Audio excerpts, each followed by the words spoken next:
जय हिंद मेरे प्यारे बच्चों। कक्षा 10 के जितने भी मेरे प्यारे बच्चे 2025 की बोर्ड परीक्षा देंगे, आज के इस वीडियो में हम लोग देखेंगे 2025 हिंदी विषय का मॉडल पेपर। 2025 की बोर्ड परीक्षा में हिंदी विषय का पेपर कैसा आएगा, पेपर का पैटर्न क्या रहेगा, किस तरह के प्रश्न आएंगे, कौन सा प्रश्न कितने नंबर का पूछा जाएगा, सारी चीज़ें मैं आपको इस मॉडल पेपर के द्वारा क्लियर करा दूंगा। और साथ ही मैं वादा करता हूं कि यहां से आपकी बोर्ड परीक्षा में 100% प्रश्न पूछे जाएंगे। तो आप लोग इस मॉडल पेपर को जरूर तैयार कर लीजिएगा, क्योंकि यहां से प्रश्न आना बिल्कुल तय है। मेरे प्यारे बच्चों, कक्षा 10 के विद्यार्थियों का यह हिंदी विषय का मॉडल पेपर है और इस मॉडल पेपर का कोड है 801 एजेड। मेरे प्यारे बच्चों, बोर्ड परीक्षा में आपको समय कितना मिलेगा? 3 घंटे 15 मिनट का समय मिलेगा और पेपर का पूर्णांक रहेगा 70 अंकों का। यहाँ पर कुछ नोट यानी निर्देश दिए गए हैं। पहला है, प्रारंभ के 15 मिनट परीक्षार्थियों को प्रश्न पत्र पढ़ने के लिए निर्धारित हैं। मेरे प्यारे बच्चों, 15 मिनट पहले ही आपको पेपर मिल जाएगा। किस लिए? पढ़ने के लिए। यानी 3 घंटे का समय आपको मिलेगा पेपर को हल करने के लिए। अगला है मेरे प्यारे बच्चों, यहाँ पर यह प्रश्न पत्र 2 खंडों, खंड आ एवं खंड बा में विभक्त है। खंड आ में 1 अंक के बहुविकल्पी प्रश्न हैं, जिनके सही उत्तर आपको OMR उत्तर पत्रक पर नीले अथवा काले बाल पॉइंट कलम से सही विकल्प वाले गोले को पूर्ण रूप से काला कर चिन्हित करना है। यानी खंड आ के अंतर्गत कुल 20 प्रश्न होंगे। प्रत्येक प्रश्न होगा 1 नंबर का और इसके लिए आपको करना क्या होगा? OMR सीट मिलेगी, जिसमें से जिस प्रश्न का जो भी आंसर सही होगा आपको उसी गोले को काला करना होगा नीले पेन से या फिर काले पेन से। यदि आप काले पेन से गोला काला करते हैं, बाल पॉइंट वाला कलम होना चाहिए, जेल या लेक्चर पेन नहीं होना चाहिए। मेरे प्यारे बच्चों, खंड आ के प्रत्येक प्रश्न का निर्देश पढ़कर केवल प्रदत्त OMR उत्तर पत्रक पर ही उत्तर दें और OMR उत्तर पत्रक पर उत्तर देने के पश्चात उसे नहीं काटें तथा इरेजर अथवा व्हाइटनर का प्रयोग भी ना करें। मेरे प्यारे बच्चों, एक बार आपने जो भी आंसर यानी जो भी गोला काला कर दिया किसी भी प्रश्न के अंतर्गत, चाहे वो गलत हो, तो मेरे प्यारे बच्चों, यदि आपने सोचा कि क्या मैंने गलती कर दी तो सही वाला कर दूं, तो ना तो आपको उसको काटना है, जो हो गया सो हो गया, अब आप उसका कुछ नहीं कर सकते। इसलिए गोला जब भी भरेंगे आप लोग सावधानी से भरेंगे, जब तक कंफर्म ना हो जाए तब तक आप गोला मत भरिएगा। तो मेरे प्यारे बच्चों, क्योंकि व्हाइटनर का भी प्रयोग नहीं करना है, ना ही इरेजर का, और ना ही उसको आप काट सकते हैं। खंड बा में 50 अंक के वर्णनात्मक प्रश्न दिए गए हैं। खंड बा में सभी प्रश्नों के उत्तर एक साथ ही आपको करना है। प्रथम प्रश्न से आरंभ कीजिए तथा अंतिम प्रश्न तक करते जाइए। जो प्रश्न ना आता हो उस पर समय नष्ट ना कीजिए। मेरे प्यारे बच्चों, यहाँ पर आप सभी लोग ध्यान दीजिएगा। खंड आ के बहुविकल्पीय प्रश्न, इन प्रश्नों को आप लोग जरूर तैयार कर लेना। मैं वादा करता हूं कि यहाँ से प्रश्न आपकी बोर्ड परीक्षा में 100% पूछे जाएंगे। 20 नंबर का है खंड आ। चलिए मेरे प्यारे बच्चों, पहला महत्वपूर्ण और वेरी इंपॉर्टेंट प्रश्न है, शुक्ल युग का नामकरण किस विद्वान के नाम पर किया गया है? दिए गए विकल्पों में से किस विद्वान के नाम पर शुक्ल युग का नामकरण किया गया है? इसका उत्तर हो जाएगा, विकल्प यहाँ पर दिए गए हैं A, B, C और D। तो ऑप्शन यहाँ पर कौन सा सही है? शुक्ल युग का नामकरण ऑप्शन सी वाला सही हो जाएगा। और मेरे प्यारे बच्चों, यहाँ पर आप लोग ध्यान दीजिएगा, आचार्य रामचंद्र शुक्ल जी की प्रसिद्ध रचना है जिसका नाम है चिंतामणि, और इस रचना का कई बार प्रश्न बन चुका है बोर्ड परीक्षा में, तो आप लोग तैयार कर लेना। चिंतामणि आचार्य रामचंद्र शुक्ल जी की रचना है और आचार्य रामचंद्र शुक्ल जी के नाम से ही शुक्ल युग का नामकरण हुआ था। मेरे प्यारे बच्चों, यहाँ पर दूसरा प्रश्न आप ध्यान देंगे, सेवा सदन उपन्यास के लेखक कौन हैं? तो दिए गए विकल्पों में से सेवा सदन उपन्यास के लेखक हैं मेरे प्यारे बच्चों मुंशी प्रेमचंद। मैं आपको बता देना चाहता हूँ कि सेवा सदन, यहाँ पर मैं लिख दूं, थोड़ा सा आप लोग ध्यान दीजिएगा, सेवा सदन और गोदान गबन, सेवा सदन, गोदान गबन, निर्मला रंगभूमि, कर्मभूमि आदि, ये सभी रचनाएं मुंशी प्रेमचंद जी की हैं और ये सभी उपन्यास विधा पर आधारित रचनाएं हैं। प्रश्न संख्या 3 है मेरे प्यारे बच्चों, आप लोग ध्यान देंगे, शुक्ल युग के नाटककार निम्नलिखित में से कौन नहीं है? दिए गए जो विकल्प हैं इनमें से कोई एक है जो शुक्ल युग का नाटककार नहीं है, बाकी 3 लेखक यहाँ पर शुक्ल युग के नाटककार हैं। तो मेरे प्यारे बच्चों, आप सभी जानते हैं भारतेंदु हरिश्चंद्र जी भारतेंदु युग के लेखक हैं, ये शुक्ल युग के लेखक नहीं हैं। प्रश्न संख्या 4 वेरी वेरी इंपॉर्टेंट है, प्रसिद्ध आत्मकथा क्या भूलूं क्या याद करूं, क्या भूलूं क्या याद करूं किस विधा पर आधारित है? आत्मकथा विधा पर आधारित रचना है और यह रचना मेरे प्यारे बच्चों किसके द्वारा लिखी गई है? तो हरिवंश राय बच्चन जी की रचना है, यहाँ पर ए वाला विकल्प सही हो जाएगा। प्रश्न संख्या 5 है मेरे प्यारे बच्चों, निम्नलिखित में से कौन प्रसिद्ध यात्रा साहित्यकार हैं? दिए गए विकल्पों में से कौन है जो प्रसिद्ध यात्रा साहित्यकार, यानी जिन्होंने अधिकांश जो है यात्राएं की हैं? इसका उत्तर हो जाएगा राहुल सांकृत्यायन, डी वाला विकल्प सही होगा। प्रश्न अगला है, रीतिकाल के वीर रस के प्रसिद्ध कवि कौन है? दिए गए विकल्पों में से सही उत्तर क्या हो जाएगा? महाकवि भूषण रीतिकाल के वीर रस के प्रसिद्ध कवि हैं। रामचंद्रिका के रचनाकार कौन हैं? प्रश्न संख्या 7 है, रामचंद्रिका रचना है मेरे प्यारे बच्चों केशव दास जी की, यहाँ पर बी वाला ऑप्शन सही हो जाएगा। प्रश्न संख्या 8 है, प्रिय प्रवास किसकी रचना है? तो प्रिय प्रवास अयोध्या सिंह उपाध्याय हरिऔध जी की रचना है। और प्रश्न संख्या 9 है, राम की शक्ति पूजा के रचनाकार कौन हैं? मेरे प्यारे बच्चों, इसका उत्तर सही क्या हो जाएगा? राम की शक्ति पूजा, विकल्प यहाँ पर डी सही हो जाएगा। और यहाँ पर विकल्प क्या है? सूर्यकांत त्रिपाठी निराला। प्रश्न संख्या 10 है, तार सप्तक का प्रकाशन वर्ष क्या है? दिए गए विकल्पों में से कौन से सन में तार सप्तक का प्रकाशन हुआ था? तो सन 1943 ईस्वी में तार सप्तक का प्रकाशन हुआ, यह विकल्प सही हो जाएगा। प्रश्न संख्या 11 है, हास्य रस का स्थायी भाव क्या है? तो आप सभी जानते हैं हास्य रस का स्थायी भाव क्या है? हास है। प्रश्न संख्या 12 मेरे प्यारे बच्चों, मनहु मानो जनु जानो आदि वाचक शब्द किस अलंकार में प्रायः प्रयुक्त होते हैं? तो मनहु मानो जनु जानो आदि वाचक शब्द किस अलंकार के हैं? उत्प्रेक्षा अलंकार के हैं, यहाँ पर बी वाला ऑप्शन सही हो जाएगा। मेरे प्यारे बच्चों, आप सभी लोग ध्यान दीजिएगा, वीडियो को लाइक कर देना है आप सभी को और एक बार शेयर कर देना है अपने सभी इष्ट मित्रों में। प्रश्न संख्या यहाँ पर 13 है, लिखकर लोहित लेख डूब गया दिन मणि आहा, व्योम सिंधु सखी देख तारक बुदबुद दे रहा, यह क्या है? यहाँ पर उपर्युक्त पंक्तियों में कौन सा छंद है? तो यहाँ पर उत्तर क्या हो जाएगा? सोरठा छंद है। प्रश्न संख्या यहाँ पर 14 है मेरे प्यारे बच्चों, आप लोग ध्यान दीजिएगा, उपसर्ग से बना शब्द नहीं है। तो उपदेश, मेरे प्यारे बच्चों यहाँ पर आपको मैं क्लियर करा दूं, उप प्लस देश क्या बन गया? उपदेश बन गया। उप प्लस नाम क्या बन गया? उपनाम बन गया। और मेरे प्यारे बच्चों उप प्लस वन, आप लोग ध्यान दीजिएगा, उप प्लस वन क्या बन गया? उपवन बन गया। लेकिन यहाँ पर जो ऊपर लिखा है इसमें उप उपसर्ग नहीं है, तो सही विकल्प क्या होगा? बी वाला ऑप्शन सही हो जाएगा। मेरे प्यारे बच्चों प्रश्न संख्या 15 है, दैनिक शब्द में किस प्रत्यय का प्रयोग हुआ है? तो दैनिक शब्द में इक प्रत्यय का प्रयोग हुआ है। आप लोग ध्यान देंगे, दैनिक शब्द में इक प्रत्यय का प्रयोग हुआ है।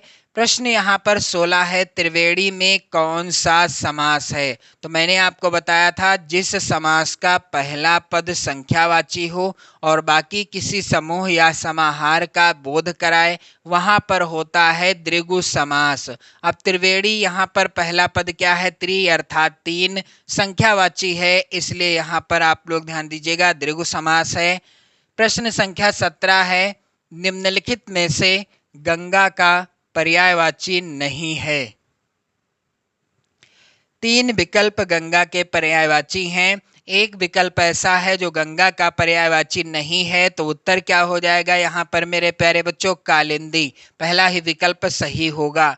प्रश्न संख्या यहाँ पर आप देखेंगे 17 है, मैंने आपको बता दिया। प्रश्न संख्या 18 है, इत्यादि का संधि विच्छेद क्या होगा? तो इति धन आदि, यानी इति प्लस आदि हो जाएगा इत्यादि का संधि विच्छेद। प्रश्न संख्या 19 है, फल शब्द का तृतीया विभक्ति बहुवचन का रूप क्या होगा? तो यहाँ पर आप लोग ध्यान दीजिएगा, उत्तर हो जाएगा फलें। यहाँ पर ये वाला विकल्प सही हो जाएगा। अब मेरे प्यारे बच्चों यहाँ पर आप लोग ध्यान दीजिएगा, प्रश्न संख्या 20 क्या है? आप लोग यहाँ से ध्यान देंगे। प्रश्न संख्या 20 है, हसतु धातु जो है यह रूप वचन एवं पुरुष, इसका क्या है? यानी हसत धातु रूप का वचन एवं पुरुष क्या है? तो यहाँ पर आप लोग ध्यान दीजिएगा, एक वचन प्रथम पुरुष। सही विकल्प क्या होगा? सी वाला विकल्प सही हो जाएगा। अब खंड बाजू आएगा जिसके उत्तर आपको बोर्ड परीक्षा की कॉपी पर लिखना होगा। मेरे प्यारे बच्चों 50 नंबर का यह पूछा जाएगा। तो यहाँ पर आप देख पा रहे हैं किस तरह के प्रश्न पूछे गए हैं। पहला प्रश्न है मेरे प्यारे बच्चों, निम्नलिखित गद्यांश पर आधारित 3 प्रश्नों का उत्तर दीजिए। अब यहाँ पर आप लोग ध्यान दीजिएगा, पहला गद्यांश है वेरी इंपॉर्टेंट, विश्वास पात्र मित्र से बड़ी रक्षा रहती है, जिसे ऐसा मित्र मिल जाए उसे समझना चाहिए कि खजाना मिल गया। विश्वास पात्र मित्र जीवन की एक औषधि है। हमें अपने मित्रों से यह आशा रखनी चाहिए कि वह उत्तम संकल्पों में हमें दृढ़ करेंगे, दोषों और त्रुटियों से हमें बचाएंगे, हमारे सत्य, पवित्रता और मर्यादा के प्रेम को पुष्ट करेंगे। जब हम कुमार्ग पर पैर रखेंगे तब वह हमें सचेत करेंगे, जब हम हतोत्साहित होंगे तब वह हमें उत्साहित करेंगे। मेरे प्यारे बच्चों यह जो गद्यांश है किस पाठ से लिया गया है? मित्रता पाठ से लिया गया है, क्योंकि पहला प्रश्न यहाँ पर है गद्यांश का। उपर्युक्त गद्यांश का संदर्भ लिखिए। संदर्भ में आपको पाठ का नाम और लेखक का नाम जरूर लिखना होगा। तो मेरे प्यारे बच्चों मित्रता पाठ से लिया गया है पहला गद्यांश, जिसके लेखक कौन है? आचार्य रामचंद्र शुक्ल जी। कौन है? आचार्य रामचंद्र शुक्ल जी हैं इस पाठ के लेखक। किस पाठ के? मित्रता नामक पाठ के।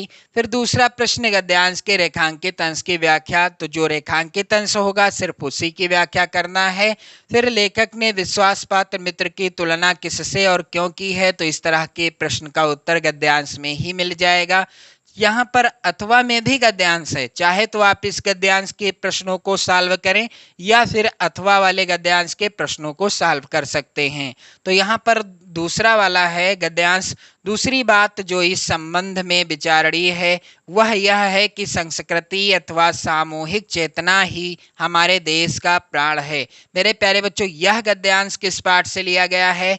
भारतीय संस्कृति। आप लोग ध्यान देंगे, भारतीय संस्कृति पाठ से लिया गया है। लेखक कौन है? डॉक्टर राजेंद्र प्रसाद।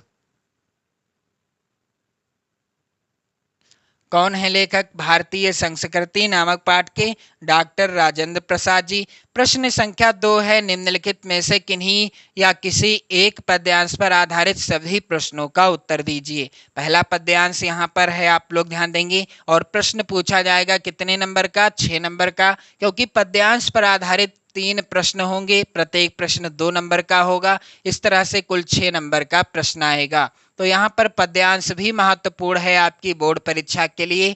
ऊधो मन न भये 10-20, एक हु तो सो गयो श्याम संग, को अवराधे ईस, इंद्री शिथिल भई के सौ बिनु, ज्यों देहि बिनु शीस। मेरे प्यारे बच्चों, यह है पद शीर्षक पाठ से लिया गया पद्यांश, जिसके रचनाकार हैं सूरदास जी, और इनके सभी पद्यांशों को मैंने पढ़ा दिया है। आप लोग चैनल के द्वारा देख सकते हैं, अपनी नोट्स भी बना सकते हैं। अथवा में भी पद्यांश है मेरे प्यारे बच्चों। सच्चा प्रेम वही है जिसकी तृप्ति आत्मबलि पर हो निर्भर। यहाँ पर आत्मबलि पर, यहाँ पर आप लोग ध्यान देंगे, मिसप्रिंट हुआ है थोड़ा सा। त्याग बिना निष्प्राण प्रेम है, करो प्रेम पर प्राण निछावर। देश प्रेम वह पुण्य क्षेत्र है, अमल असीम त्याग से बिलसित। मेरे प्यारे बच्चों, यहाँ पर आप लोग ध्यान देंगे, यह पद्यांश लिया गया है स्वदेश प्रेम, स्वदेश प्रेम शीर्षक पाठ से, जिसके लेखक हैं आप लोग ध्यान दीजिएगा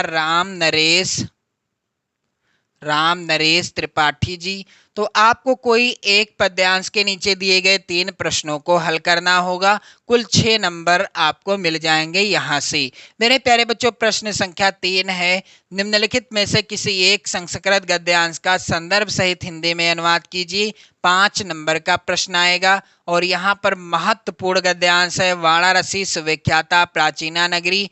इस पाठ को मैंने पूरा पढ़ा दिया है, और यह किस पाठ से है? वाराणसी पाठ से ही लिया गया है। आप लोग नोट्स बनाना चाहते हैं इस पाठ के, तो आप लोग नोट्स बना सकते हैं, चैनल पर आपको वीडियो देखने को मिल जाएंगी। मेरे प्यारे बच्चों, अथवा में भी यहाँ पर एक और गद्यांश दिया गया है, मानव जीवनस्य संस्करणम संस्कृति अस्माकं पूर्वजः मानव जीवनम संस्कृतुम महानताम प्रयत्नम अकुर्वन्। मेरे प्यारे बच्चों, यह जो गद्यांश है यह लिया गया है भारतीय संस्कृति शीर्षक पाठ से। और मेरे प्यारे बच्चों, यहाँ पर आप सभी लोग ध्यान देंगे, प्रश्न संख्या 4, दिए गए संस्कृत पद्यांश में से किसी एक का संदर्भ सहित हिंदी में अनुवाद कीजिए। 5 नंबर का प्रश्न आएगा। पहला पद्यांश है, अपदो दूरगामी चा साक्षरो नाचा पंडिता अमुखा स्फुट वक्ता चायो जानात सह पंडिता। मेरे प्यारे बच्चों, आप लोग ध्यान दीजिएगा, यह पद्यांश आपकी बोर्ड परीक्षा के लिए काफी ज्यादा इम्पोर्टेंट है, और यह लिया गया है किस पाठ से? प्रबुद्धो ग्रामीणा शीर्षक पाठ से लिया गया है। अब यहाँ पर अथवा में भी आप देख पा रहे होंगे पद्यांश है संस्कृत का, मानम हित्वा प्रियो भवति, क्रोधम हित्वा न सोचति, कामम हित्वार्थवान भवति, लोभम हित्वा सुखी भवेत। तो यह पद्यांश किस पाठ से लिया गया है? आप लोग कमेंट करके बताइएगा। प्रश्न संख्या 5, यहाँ पर आप लोग ध्यान देंगे, अपने पठित खंड काव्य के आधार पर निम्नलिखित प्रश्नों में से किसी एक का उत्तर दीजिए। तो यहाँ पर आप देख पा रहे हैं प्रत्येक खंड काव्य के 2-2 प्रश्न हैं। जो भी खंड काव्य आपके जिले के लिए निर्धारित है, आप जो है उसी खंड काव्य के किसी एक प्रश्न का उत्तर देना होगा, जिसके लिए आपको मिलेंगे कुल 3 नंबर।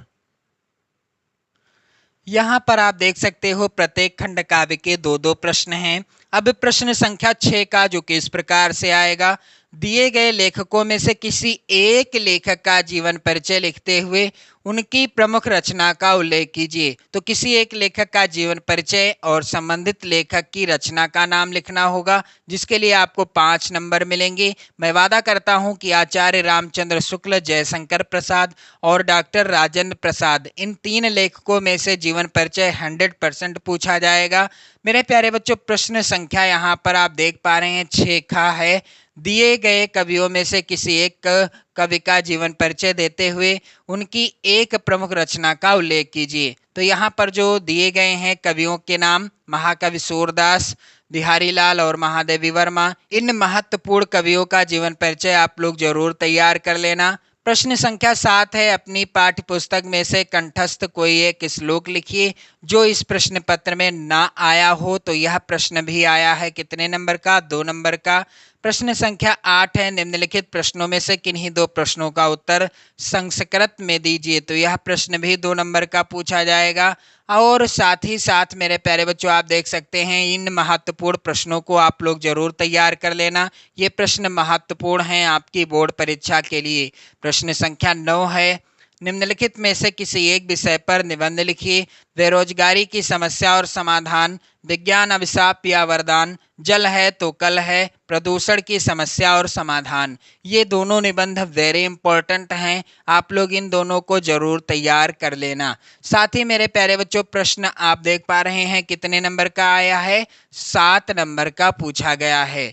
प्रश्न संख्या 10 है, रेलवे के महाप्रबंधक को एक शिकायती पत्र लिखिए जिसमें टिकट निरीक्षक द्वारा किए गए अभद्र व्यवहार का उल्लेख हो। तो यहाँ पर यह प्रश्न आया है कितने नंबर का, 5 नंबर का। यहाँ पर आप लोग ध्यान दीजिएगा, 4 नंबर का है, सॉरी 4 नंबर का प्रश्न है, 5 नंबर का नहीं है। अब यहाँ पर अथवा में भी प्रश्न है, आप लोग ध्यान दीजिएगा। यहाँ से बिजली समस्या के निराकरण हेतु अपने जिले के बिजली विभाग को एक शिकायती पत्र लिखिए।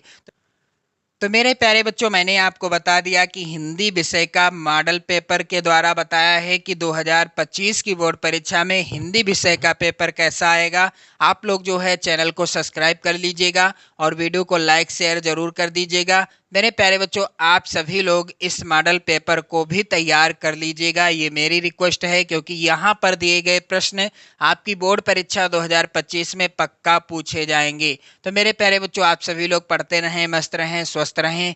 जय हिंद।